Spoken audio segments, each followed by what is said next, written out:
Arrêtez de dire que vous voulez devenir le meilleur. Parce que ce désir, sans le système que je vais vous révéler, est la raison exacte pour laquelle vous resterez à jamais bloqué dans la moyenne. Dans cette vidéo, je ne vais pas vous vendre de la motivation passagère. Je vais vous livrer les 10 lois non négociables qui séparent les légendes des amateurs. Nous connaissons tous cette zone grise, cet espace où l'on est bon, mais jamais exceptionnel, où l'on est compétent, mais totalement remplaçable. C'est une prison confortable construite par de bonnes intentions et des efforts inconstants. Mais aujourd'hui, nous allons faire exploser les murs de cette prison. Nous allons voir pourquoi construire votre empire en silence est votre arme la plus puissante, comment l'obsession pour les fondamentaux rend votre succès inévitable et pourquoi la pression n'est pas votre ennemi, mais votre meilleur allié pour forger un mental d'élite. Restez jusqu'à la fin, car la 10e loi est celle que 99% des gens ignorent, et c'est elle qui protège tout votre héritage. Tout le monde veut être exceptionnel. Tout le monde prétend vouloir atteindre les sommets, dominer son domaine, être le meilleur. Mais la plupart n'y arrivent jamais. Non pas parce qu'ils n'en sont pas capables, mais parce qu'ils ne s'engagent jamais pleinement dans ce que l'excellence exige. Ils veulent la reconnaissance, mais pas la responsabilité. Ils veulent les résultats, mais pas la répétition. Ils veulent le titre, mais pas l'entraînement. Et donc, ils restent coincés au milieu, passables, moyens, remplaçables. Devenir le meilleur, peu importe le domaine, n'est pas une question de talent. C'est une question d'obsession. C'est une question de constance. Il s'agit de construire des habitudes si solides que même lors de votre pire journée, vous surpassez encore la plupart des gens dans leur meilleur. Il s'agit d'une discipline qui ne tolère aucune excuse, de standards qui ne baissent jamais, de systèmes qui éliminent l'option de l'échec et d'une croyance qui ne négocie jamais avec les circonstances. Les meilleurs ne se forgent pas dans les sprints, ils se forgent dans le silence, dans ces matins où personne ne regarde, dans les décisions que personne ne célèbre, dans les heures où il serait si facile d'abandonner. L'excellence ne se construit pas quand vous êtes d'humeur, elle se construit précisément quand vous ne l'êtes pas. Elle est forgée dans la friction, renforcée dans la résistance, solidifiée par le sacrifice. Il existe des schémas menant à l'excellence, des principes prévisibles et reproductibles qui séparent une minorité de la masse. Et une fois que vous comprenez ces principes, une fois que vous installez ces habitudes, une fois que vous ancrez votre identité à quelque chose d'inébranlable, il n'y a plus de limite à ce que vous pouvez accomplir. La seule limite est ce que vous êtes prêt à donner. Vous n'avez pas besoin de plus de motivation. Vous n'avez pas besoin d'un meilleur plan. Vous avez besoin d'un ensemble de règles de vie, un ensemble de principes qui gouvernent vos actions quotidiennes, peu importe votre état d'âme. Parce que la personne qui est la meilleure n'est pas arrivée là par accident. Elle y est arrivée par choix. Et elle a fait ce choix chaque jour. Entrons directement dans le vif du sujet. Le temps est précieux, et ce qui est précieux est généralement limité. La première loi pour devenir le meilleur est de bâtir vos fondations en silence. Les véritables maîtres ne naissent pas dans le bruit, ils émergent de l'anonymat. Ils bâtissent leur empire dans l'ombre, aux premières lueurs du jour et tard dans la nuit, quand personne ne les voit. Ils n'attendent pas la reconnaissance, ils ne jouent pas pour attirer l'attention, ils sont trop occupés à accomplir le travail. Parce que le début du voyage ne concerne pas les applaudissements, il concerne l'identité. Vous n'avez pas besoin de fans, vous avez besoin de discipline. Si vous ne vous entraînez que lorsque les gens regardent, vous ne bâtirez jamais les habitudes qui durent. Si vous ne travaillez que lorsque c'est pratique, vous ne serez jamais assez constant pour vous démarquer. Vous devez devenir accro au progrès que personne ne remarque. Vous devez tomber amoureux des jours qui semblent invisibles, car c'est là que le véritable élan se construit. Ceux qui deviennent les meilleurs ne sont pas motivés par la reconnaissance, ils sont guidés par une vision. Ils savent qui ils sont en train de devenir et n'ont besoin de personne pour valider ce chemin. Leur travail et leur encouragement, leur discipline et leur motivation, leur progrès et leur récompense. La plupart des gens ne survivent jamais à cette phase de silence. Ils s'ennuient, se découragent. Ils pensent que si personne ne le remarque, c'est que rien ne se passe. Mais la croissance se fiche de la visibilité. L'excellence n'a pas besoin d'applaudissements pour exister. La maîtrise ne s'acquiert pas devant les foules. Elle s'acquiert dans la solitude, dans la répétition, dans la même décision prise encore et encore et encore, jusqu'à ce qu'elle devienne votre réglage par défaut. Vous voulez être le meilleur ? Commencez à travailler comme si vous l'étiez déjà. Commencez à vous entraîner comme si le titre vous appartenait déjà. Présentez-vous chaque jour comme si vous meniez la danse, déjà. Parce que le standard avec lequel vous vous entraînez quand personne ne regarde est le même standard qui vous portera quand la pression montera. Si vous ne pouvez pas construire en silence, vous ne durerez pas sous les projecteurs. Si vous ne pouvez pas rester constant quand c'est difficile, vous ne survivrez pas quand ça le deviendra encore plus. On ne s'élève pas à la hauteur de l'occasion, on retombe au niveau de sa préparation. Et si votre préparation est bâtie sur la discipline plutôt que sur l'émotion, vous ne tomberez jamais en dessous de l'excellence. Devenez le genre de personne qui n'a pas besoin de rappel, de motivation ou d'un coup de pouce. Vous agissez, c'est tout. Vous travaillez. Vous faites ce qui doit être fait. Non pas parce que c'est excitant, mais parce que c'est ce que vous êtes. L'excellence n'est pas quelque chose que vous poursuivez, c'est quelque chose que vous devenez. Cessez d'attendre que les gens vous voient. Commencez à construire quelque chose d'incontestable. Cessez d'espérer que le monde croit en vous. Commencez à agir de sorte que votre travail parle plus fort que vos mots. Cessez de mesurer votre valeur à l'attention que vous recevez. Mesurez-la à votre alignement. Car lorsque vos actions quotidiennes reflètent la personne que vous aspirez à être, le monde ne pourra plus vous ignorer. La deuxième loi, développez une obsession pour vos fondamentaux. La maîtrise ne se trouve pas dans l'extravagance, elle ne se construit pas dans la complexité, elle naît dans les bases, dans les choses simples exécutées avec une constance impitoyable. Encore et encore, longtemps après que la plupart des gens soient passés à autre chose, longtemps après que ce soit devenu ennuyeux. C'est précisément là que se trouvent les meilleurs. Tout le monde veut sauter les étapes. Tout le monde veut le niveau supérieur, la nouvelle stratégie miracle. Mais ceux qui dominent, ceux qui durent, ceux qui deviennent incontestables sont obsédés par la simplicité. Ils ne sont pas au-dessus des bases, ils sont bâtis sur elles. On ne s'élève pas en faisant des choses extraordinaires de temps en temps. On s'élève en faisant des choses ordinaires à un niveau extraordinaire chaque jour. Vous affûtez vos compétences jusqu'à ce qu'elles deviennent automatiques. Vous répétez le même mouvement jusqu'à ce que votre corps n'hésite plus. Vous ne savez pas seulement quoi faire, vous le devenez. La plupart des gens restent bloqués non par manque de talent, mais parce qu'ils s'ennuient. Ils abandonnent le processus qui les a menés jusqu'ici. Ils cherchent des raccourcis, de la nouveauté. Ils commencent à expérimenter au lieu de raffiner, à improviser au lieu d'exécuter avec précision. Mais les meilleurs n'ont pas besoin de variété pour rester concentrés. Ils ont besoin de maîtrise. Ils ont besoin des mêmes répétitions, des mêmes séries, des mêmes gammes, jusqu'à ce qu'elles étendent ragueusses. Jusqu'à ce que ça devienne un instinct.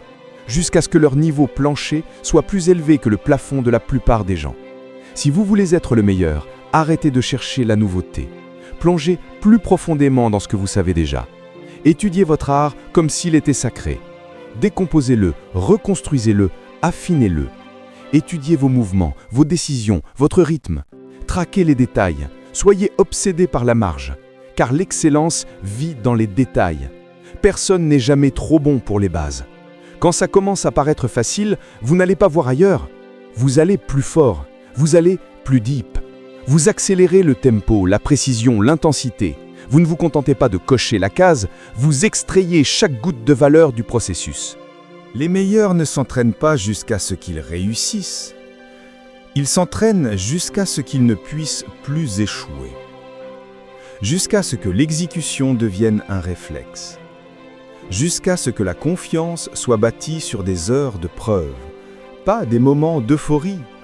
Jusqu'à ce que leur fondation soit si solide que rien ne puisse les ébranler. Ni le stress, ni la fatigue, ni la pression. Vous ne pouvez pas atteindre le sommet en sautant des étapes. Et même si vous le pouviez, vous n'y resteriez pas. Les gens qui sautent les étapes sont toujours démasqués quand les choses deviennent sérieuses, quand le rythme s'accélère, quand la pression monte. Ils craquent. Parce que leur base était faible. Ils ont privilégié la vitesse à la compétence, le paraître aux fondations. Mais si votre base est solide, si vos fondamentaux sont verrouillés, si vos habitudes sont inébranlables, vous ne craquez pas. Vous ne paniquez pas. Vous exécutez. Mieux que n'importe qui d'autre. Non pas parce que vous êtes plus talentueux, mais parce que vous êtes mieux préparé. La troisième loi est simple. Devenez déraisonnablement constant.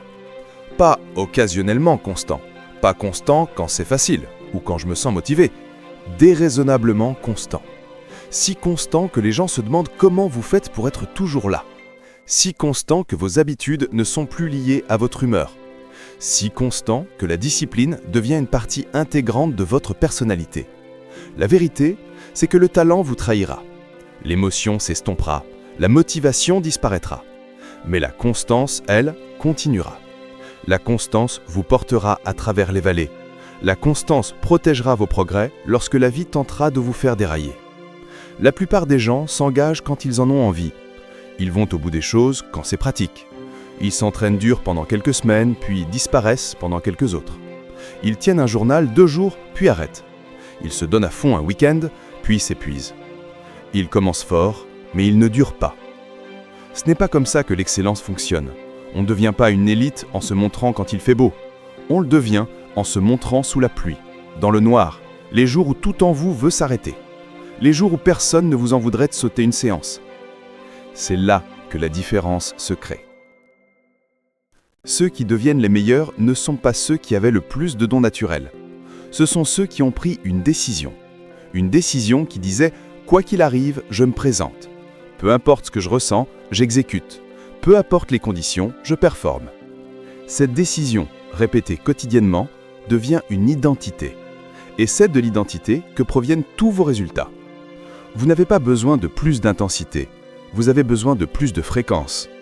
Vous n'avez pas besoin de sprinter 3 heures une fois par semaine. Vous avez besoin de vous présenter 30 minutes chaque jour. Vous n'avez pas besoin d'être parfait. Vous avez besoin d'être présent. Maintenez la chaîne. Montrez-vous encore et encore que vous êtes quelqu'un qui n'avait pas. Même si la session est courte, même si le travail est laid, même si vous êtes fatigué, même si vous avez l'impression de ne pas progresser, vous vous présentez. Parce que c'est ce que font les pros, c'est ce que font les leaders, c'est ce que font les meilleurs. La constance est le grand amplificateur. Elle multiplie tout. L'effort, l'intention, la concentration. Vous ne le remarquerez peut-être pas au jour le jour, mais sur des semaines, des mois, des années, elle s'accumule et crée un écart que personne ne peut combler, à moins d'avoir vécu avec le même niveau de discipline. Vous ne verrez pas de résultats immédiats. C'est pour ça que la plupart des gens abandonnent. Ils pensent que leurs habitudes ne fonctionnent pas parce qu'ils ne voient pas ce qui est en train de se construire. Mais quelque chose se construit. Chaque fois que vous tenez parole, vous votez pour la personne que vous voulez devenir. Vous empilez les preuves. Vous renforcez votre identité. Finalement, votre niveau de base devient meilleur que le meilleur niveau de la plupart des gens, parce que vous l'avez répété tant de fois.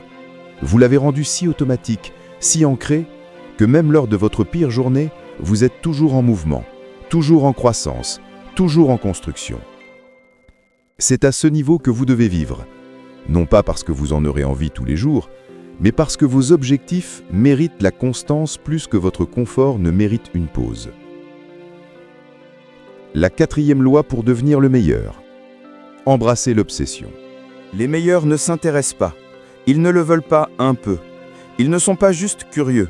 Ils sont totalement investis, profondément, sans excuse. Ils ne sont pas équilibrés. Ils sont obsédés. Et c'est ce qu'il faut. Parce que devenir le meilleur exige un niveau d'engagement déraisonnable. Un niveau que la plupart des gens ne comprendront pas. Un niveau qui semble extrême pour ceux qui sont habitués à la moyenne. L'obsession n'est pas un défaut, c'est une force. Elle vous tire à travers la résistance. Elle vous garde concentré quand les autres dérivent. Elle élimine le besoin de motivation parce que vous êtes consumé par la mission. Vous n'essayez pas de lui faire une place, vous construisez votre vie autour d'elle. Les gens vous diront de ralentir, d'être réaliste, de prendre une pause. Et si vous les écoutez, vous finirez comme eux. Épuisé, sans inspiration, en pilotage automatique. Mais si vous voulez diriger, si vous voulez dominer, si vous voulez être le meilleur, vous n'écoutez pas les conseils de la moyenne. Vous ne baissez pas votre intensité pour que les autres se sentent à l'aise. Vous élevez votre standard. Vous augmentez le volume de votre obsession et vous y vivez. Pas pour une semaine, pas jusqu'à ce que les résultats apparaissent. Vous y vivez aussi longtemps qu'il le faudra. Jusqu'à ce que votre vision soit si réelle pour vous que vous ne pouvez plus l'éteindre. Vous vous réveillez en y pensant. Vous vous endormez en la planifiant. Vous la respirez. Vous la devenez. Vous arrêtez de faire le minimum. Vous arrêtez d'espérer que les choses s'arrangent.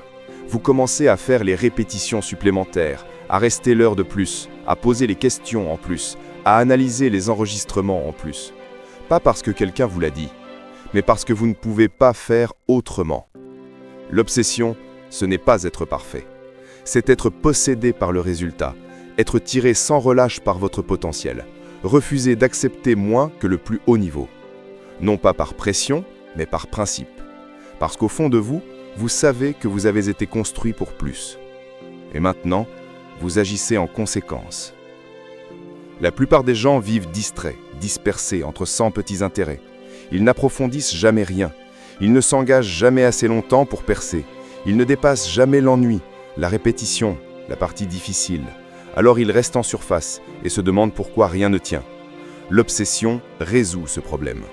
Elle élimine le bruit. Elle simplifie votre vie. Vous n'avez plus besoin de dire oui à tout. Quand quelque chose devient votre priorité, tout le reste devient facultatif. Il ne s'agit pas de travailler 20 heures par jour, mais de vivre en alignement, d'éliminer tout ce qui ne sert pas la mission, de créer une vie qui reflète votre vision. Non seulement en théorie, mais dans sa structure, son comportement, ses habitudes, son intensité. Vous voulez être grand? Devenez obsédé. Oubliez l'équilibre, trouvez l'alignement. Construisez un emploi du temps autour de votre art. Protégez votre temps comme s'il était sacré. Dites non aux choses qui diluent votre avantage. Entourez-vous de gens qui défient votre concentration, pas votre intensité. Et quand les gens vous traitent d'intense, remerciez-les. Quand ils disent que vous êtes obsédé, soyez d'accord avec eux. Parce que ceux qui changent le monde, qui redéfinissent le possible, ne sont jamais désinvoltes. Ils sont totalement, entièrement, sans excuse, investis. Non pas pour les projecteurs, mais pour le standard. Non pas pour les applaudissements, mais pour le but. Non pas pour l'image, mais pour l'identité. Et cette identité est forgée par l'obsession. La 5e loi. Détachez-vous du résultat et mariez-vous au processus. La plupart des gens échouent parce qu'ils sont obsédés par la destination et méprisent le voyage. Ils vénèrent le résultat, mais ignorent le système qui le produit. Ils mesurent chaque jour, chaque effort, chaque pas à l'aune d'une victoire visible. Et si elle n'apparaît pas, ils se découragent. Ils remettent en question le processus, ils lâchent prise, ils cherchent quelque chose de plus facile. C'est pourquoi ils ne créent jamais d'élan. Car l'élan se construit dans les jours qui semblent invisibles, dans les répétitions qui semblent insignifiantes, dans la discipline qui semble ne rien produire. Mais elle produit. Elle s'accumule, silencieusement, lentement, puissamment. On ne devient pas le meilleur en pourchassant les résultats. On devient le meilleur en maîtrisant son art, en se présentant quoi qu'il arrive, en se concentrant sur ce que l'on peut contrôler. Vous ne pouvez pas contrôler la vitesse à laquelle les résultats apparaissent. Vous ne pouvez pas contrôler la réaction des gens. Mais vous pouvez contrôler votre investissement, votre intensité, votre exécution. Détachez-vous du résultat. Arrêtez de regarder le tableau des scores. Arrêtez de vérifier vos chiffres tous les jours. Concentrez-vous sur le processus, le rituel, la routine. Construisez un système qui fonctionne indépendamment de vos émotions, des conditions, de votre état d'esprit. Quand vous construisez le bon système, les résultats sont automatiques. Ils n'ont pas besoin d'être chassés. Ils sont un sous-produit, l'issue naturelle du fait de faire la bonne chose avec une constance implacable. Mais cette constance n'apparaît que lorsque vous cessez de faire du résultat votre idole et que vous faites de vos habitudes votre ancre. Tombez amoureux de la répétition, des heures où le travail semble ingrat, de la structure qui paraît ennuyeuse de l'extérieur mais qui vous affûte de l'intérieur. C'est là que la différence se fait. C'est là que les meilleurs se construisent. N'importe qui peut être excité par l'objectif. N'importe qui peut se présenter quand les résultats sont rapides. Mais pouvez-vous vous présenter quand il n'y a pas d'applaudissements? Pouvez-vous continuer quand personne ne le remarque? Pouvez-vous fournir de travail quand la balance ne bouge pas, que le progrès n'est pas visible et que le feedback est silencieux? C'est ce qu'il faut. Vous n'êtes pas ici pour être excité, vous êtes ici pour être excellent. Et l'excellence ne se trouve pas dans l'euphorie. Elle se trouve dans le rythme, la répétition, le fait de se présenter le 1000e jour de la même façon que le premier. Non pas parce que c'est agréable, mais parce que c'est ce que vous êtes. Votre identité n'est pas construite par les résultats, elle est construite par la routine. Et quand votre routine est non négociable, votre confiance devient imbranlable. Vous n'avez pas besoin de validation externe parce que vous avez déjà voté. Vous avez déjà prouvé qui vous êtes, une décision disciplinée à la fois. Et c'est là l'ironie. Quand vous cessez d'avoir besoin des résultats pour vous sentir légitime, ils arrivent plus vite. Quand vous cessez d'attacher votre valeur à la vitesse, vous commencez à bouger avec plus de fluidité. Quand vous cessez d'être obsédé par la ligne d'arrivée, vous commencez à courir avec plus de clarté. Parce que maintenant, votre joie se trouve dans le travail, dans le processus, dans l'engagement. La 6e loi, et elle est cruciale, recherchez la pression. La plupart des gens l'évitent, ils l'esquivent, ils fuient tout ce qui semble lourd. Ils veulent le progrès sans la friction, la force sans la résistance, le succès sans l'inconfort. Mais la pression n'est pas votre ennemi, c'est votre terrain d'entraînement. C'est le seul environnement où la croissance devient non négociable. On ne s'améliore pas en roue libre, on ne s'améliore pas dans le confort, on n'étend pas ses capacités quand tout est facile. On les étend quand le poids est lourd, quand la demande est supérieure à votre capacité actuelle, quand la tâche semble plus grande que votre confiance. C'est là que l'évolution se produit, c'est là que l'identité se forge. La pression expose les failles, elle vous montre où vous êtes faible, elle vous montre ce qui casse quand le tempo augmente. C'est un cadeau, car maintenant vous pouvez réparer, renforcer, vous savez exactement où concentrer vos efforts. Ceux qui deviennent les meilleurs n'évitent pas la pression, ils la poursuivent. Ils se mettent dans des situations où la moyenne ne suffit pas, où la médiocrité est exposée, où leur meilleur est requis. Ils ne craignent pas le poids, ils le chassent, parce qu'ils savent que le poids est ce qui les affûte, que la pression est ce qui les polit. Vous voulez devenir une élite? Mettez-vous sous une charge. Fixez un rythme qui exige votre pleine attention. Entrez dans des pièces où vous n'êtes pas le meilleur. Relevez des défis qui vous font douter de vous au début. Car ce doute, cette tension, ce stress, c'est le signe que vous grandissez, le signal que vous n'êtes plus en train de stagner. Et quand la pression se présente, ne bronchez pas, ne pliez pas, ne paniquez pas. Respirez, ralentissez, concentrez-vous, élevez-vous. La pression n'est pas là pour vous briser, elle est là pour vous réveiller, pour vous montrer ce qui est possible quand vous arrêtez de jouer la sécurité. La plupart des gens s'effondrent sous la pression, non pas parce qu'ils ne peuvent pas la gérer, mais parce qu'ils ne se sont jamais entraînés pour elle. Ils ont passé leur vie à chercher le confort. Alors quand la vie leur en demande plus, ils ne savent pas comment réagir. Mais vous n'êtes pas comme la plupart des gens. Vous vous entraînez pour ça. Vous construisez pour ça. Vous arrêtez de traiter la pression comme une punition et commencez à la traiter comme une préparation, comme une opportunité, comme l'examen final qui prouve si oui ou non vous avez fait les répétitions. Et si vous les avez faites, si vos habitudes sont solides, vous ne fuyez pas la pression. Vous vous appuyez sur elle, vous l'accueillez, vous la dominez. Parce que la pression ne change pas qui vous êtes, elle le révèle. Et si vous avez construit avec intégrité, si vous vous êtes entraîné dans l'ombre, alors la pression devient votre scène, le lieu où vous performez. Non par chance, mais parce que vous êtes préparé. Vous devenez calme sous le feu, précis sous le stress, concentré sous la tension. Et pendant que tout le monde s'effondre, vous vous verrouillez. La 7e loi. Étudiez le jeu comme si votre vie en dépendait. La maîtrise ne consiste pas seulement à se présenter. Elle consiste à comprendre le terrain sur lequel vous entrez. Connaître les règles, les joueurs, les mouvements, les schémas.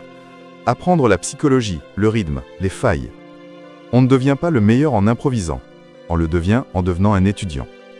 La plupart des gens veulent dominer sans comprendre, diriger sans apprendre, être respecté sans faire la recherche. Mais ce n'est pas comme ça que l'excellence fonctionne. Vous ne pouvez pas surpasser ce que vous ne comprenez pas. Les meilleurs sont des apprenants obsessionnels. Ils posent des questions, dissèquent l'échec, analysent les résultats. Ils ne se contentent pas de pratiquer, ils réfléchissent. Ils ne se contentent pas de répéter, ils affinent. Ils ne font pas seulement le travail, ils l'étudient. Ils examinent chaque angle, chaque entrée, chaque modèle. Ils veulent savoir ce qui fonctionne et pourquoi. C'est ainsi qu'ils agissent avec confiance. Ce n'est pas de la devinette, c'est de la préparation. Ils ont entraîné leur esprit aussi dur que leur corps. Traitez votre art comme un athlète de classe mondiale traite une vidéo de match. Révisez-la, décomposez-la. Demandez-vous, qu'est-ce qui a fonctionné? Qu'est-ce qui n'a pas fonctionné? Où ai-je hésité? Où ai-je cédé? Étudiez les grands, mais ne vous contentez pas de les admirer. Analysez-les. Observez comment ils bougent, parlent, pensent. Ne prenez pas seulement des notes, absorbez, déconstruisez. Comprenez ce qu'ils ont maîtrisé que vous n'avez pas encore maîtrisé. Puis, comblez le fray. Lisez, revisez, relisez, répétez. La connaissance n'est un pouvoir que si elle est appliquée. Testez ce que vous apprenez. N'ayez pas peur d'échouer. Chaque échec est une donnée. Chaque erreur est une masterclass si vous êtes assez humble pour en tirer les leçons. Étudiez vos angles morts, les compétences que vous avez évitées, les gens qui vous surpassent. Apprenez comment ils pensent. Parfois, ce qui manque n'est pas l'effort, mais la perspicacité. Soyez curieux, soyez implacable dans votre quête de compréhension. Plus vous en savez, moins vous craignez. Plus vous comprenez, plus vite vous avancez. Étudier le jeu signifie que vous n'êtes plus surpris par les obstacles, vous êtes prêt pour eux. La 8e loi, contrôlez votre état interne avant d'essayer de contrôler quoi que ce soit d'autre. Le monde bouge vite, la vie sème le chaos, la pression s'accumule, les gens déçoivent, les plans échouent. Si vous n'apprenez pas à vous diriger à travers cela, si vous n'apprenez pas à stabiliser votre état d'esprit sous le stress, vous ne durerez jamais assez longtemps pour devenir le meilleur. La plupart des gens craquent non pas parce qu'ils sont incapables, mais parce qu'ils sont émotionnellement indisciplinés. Ils laissent la frustration dicter leurs décisions, la peur les dissuader de progresser, le stress obscurcir leur jugement. Dès que la vie frappe, ils s'effondrent, non pas parce qu'ils sont faibles, mais parce qu'ils ne se sont jamais entraînés à la résistance. Vous devez cesser d'être réactif. Cessez de donner votre pouvoir à chaque déclencheur, chaque retard, chaque inconvénient. Le monde ne va pas s'arrêter de tourner, la pression ne va pas cesser de monter, mais vous pouvez apprendre à naviguer à travers elle. Vous entraînez à rester ancré, calme, verrouillé, peu importe ce qui se passe autour de vous. Ceux qui s'élèvent ne sont pas ceux qui évitent le chaos, ce sont ceux qui peuvent fonctionner à l'intérieur de celui-ci. Ils maintiennent la clarté pendant que tout le monde panique. C'est ceux qui séparent l'élite. Et cela ne se produit pas par accident. Vous devez pratiquer la régulation de vous-même, construire des rituels qui vous centrent, le mouvement, la respiration, le silence, la réflexion. Créer de la structure quand le monde est chaotique, créer du calme à l'intérieur quand les choses sont bruyantes à l'extérieur. La personne la plus forte dans la pièce n'est pas la plus bruyante, c'est la plus calme, la plus ancrée, celle qui peut tout ressentir et choisir quand même comment réagir. C'est le vrai pouvoir. Il ne s'agit pas de prétendre que tout va bien, il s'agit de savoir comment continuer à avancer même quand ce n'est pas le cas. Ressentir l'émotion sans devenir l'émotion. Entraînez-vous pour cela. Mettez-vous volontairement sous pression. Observez vos schémas quand vous êtes irrité, anxieux, quand les choses ne se passent pas comme prévu. Ce sont les données, c'est le travail. La plupart des gens essaient de contrôler leur monde extérieur sans réaliser qu'ils ont perdu le contrôle de leur monde intérieur. Quelle que soit la finesse de votre stratégie, si votre esprit se brise sous la pression, vous perdez. Alors construisez votre force intérieure comme un muscle. Protégez votre énergie mentale comme si elle était sacrée, car elle l'est. La 9e loi, éliminez le plan B. Brûlez le pont de recours. Arrêtez de vous donner l'option de la retraite, car chaque fois que vous laissez une porte de sortie ouverte, une partie de vous la franchit déjà. Un demi-engagement produit des demi-résultats, et les demi-résultats ne mènent jamais à l'excellence. Les meilleurs n'ont pas fait une promesse timide à eux-mêmes, ils ont fait un vœu, une décision corps et âme, un engagement du type « c'est qui je suis maintenant, il n'y a pas de retour en arrière ». C'est cette décision, ce moment de non-retour mental qui a donné du mordant à leur discipline. Vous ne pouvez pas devenir le meilleur tout en gardant des options ouvertes pour la moyenne. Vous ne pouvez pas entrer pleinement dans le futur en gardant un pied dans le passé. La plupart des gens n'ont pas besoin de plus de talent, ils ont besoin de plus d'engagement. Pas « je vais essayer », pas « je vais faire de mon mieux ». Un engagement réel, sans clause de sortie. Une seule direction, l'avant. C'est ce qui crée l'urgence, ce qui force l'évolution. Quand vous vous engagez vraiment, quand vous retirez l'abandon de la table, votre cerveau cesse de négocier. Vos excuses perdent leur pouvoir, votre énergie cesse d'être gaspillée à se demander « et si ça ne marche pas ?» et est redirigée vers « comment faire pour que ça marche, quoi qu'il arrive ?» Vous cherchez des solutions au lieu de sorties, vous êtes enfin pleinement engagé. C'est le niveau d'engagement que l'excellence exige. Ceux qui percent ne sont pas toujours les plus doués, mais ils sont ceux qui sont les plus engagés. Ils sont ceux qui ne bronzent pas quand tout s'effondre. Vous voulez construire quelque chose de légendaire? Brûlez le plan de secours. Arrêtez de vous préparer à l'échec. Préparez-vous à la victoire. Agissez comme si c'était déjà fait. Pensez comme quelqu'un qui refuse de vivre en dessous de son potentiel. Et quand ça devient dur, et ça le deviendra, vous vous rappellerez que faire demi-tour n'est pas une option. Parce qu'il n'y a plus rien pour vous là-bas. Cette version de vous est partie. Et enfin, la 10e loi, bâtissez votre nom sur le caractère, pas sur la commodité. Car lorsque vous enlevez tout le reste, le battage médiatique, les titres, les followers, les chiffres, ce qui reste, c'est votre nom. Que disent les gens de vous quand vous n'êtes pas dans la pièce? C'est votre héritage. Et un héritage se construit sur le caractère. Être le meilleur ne concerne pas seulement la production ou la compétence, c'est la façon dont vous agissez, dont vous traitez les gens, dont vous dirigez quand c'est difficile, dont vous portez votre intégrité quand personne ne regarde. Le talent peut vous ouvrir la porte, mais c'est le caractère qui vous y maintient. La plupart des gens veulent la grandeur jusqu'à ce qu'elle exige de l'humilité, de la patience, de dire la vérité quand il est plus facile de mentir, de reconnaître ses erreurs quand il est plus facile de blâmer. Mais ce sont ces moments qui comptent, ces tests qui révèlent de quoi vous êtes vraiment fait. Votre réputation ne se construit pas quand tout va bien, elle se construit quand la pression monte, quand les choses se cassent, quand il serait facile de prendre des raccourcis sans que personne ne le sache, sauf vous. Vous voulez devenir le meilleur? Commencez par devenir quelqu'un à qui vous confieriez votre propre avenir. Quelqu'un qui fait ce qui est juste, surtout quand c'est coûteux. Qui honore sa parole, même quand c'est inopportun. Qui marche avec humilité, même quand il gagne. Il ne s'agit pas de perfection, il s'agit d'alignement. Vos actions correspondent-elles à vos valeurs? Sinon, ajustez. Ne vous excusez pas, ajustez. Car plus longtemps vous tolérerez l'incohérence dans votre caractère, plus il devient difficile de faire confiance à votre propre pouvoir. Dans un monde accro aux raccourcis, au bruit, à l'artificiel, le vrai devient rare. Le vrai devient puissant. Le vrai devient inarrêtable. Alors, protégez votre nom. Construisez-le comme si c'était important, parce que ça l'est. Devenir le meilleur n'est pas un mystère, ni de la magie, ni de la chance. C'est une décision suivie par la discipline, renforcée par la structure et alimentée par l'identité. Ce n'est pas pour les curieux, c'est pour ceux qui ont pris leur décision il y a longtemps et qui n'ont jamais regardé en arrière. Vous avez la carte, vous connaissez les règles. Bâtir en silence, maîtriser les fondamentaux, être déraisonnablement constant, embrasser l'obsession, épouser le processus, chercher la pression, étudier le jeu, contrôler votre monde intérieur, brûler le plan B et diriger avec caractère. 10 lois, 10 encres. Mais aucune d'entre elles n'a d'importance si vous n'agissez pas, si vous ne cessez de penser à comment être le meilleur et que vous ne commencez pas à agir comme tel. On ne s'élève pas au sommet en pensant plus grand. On s'élève en vivant plus affûté. En éliminant les excuses qui vous maintiennent dans la moyenne. En devenant le genre de personne dont le comportement est plus fort que ses rêves. Vous n'avez pas besoin de permission. Vous n'avez pas besoin d'applaudissements. C'est votre tour à la seconde où vous le décidez. C'est votre tour à la seconde où vous arrêtez d'attendre.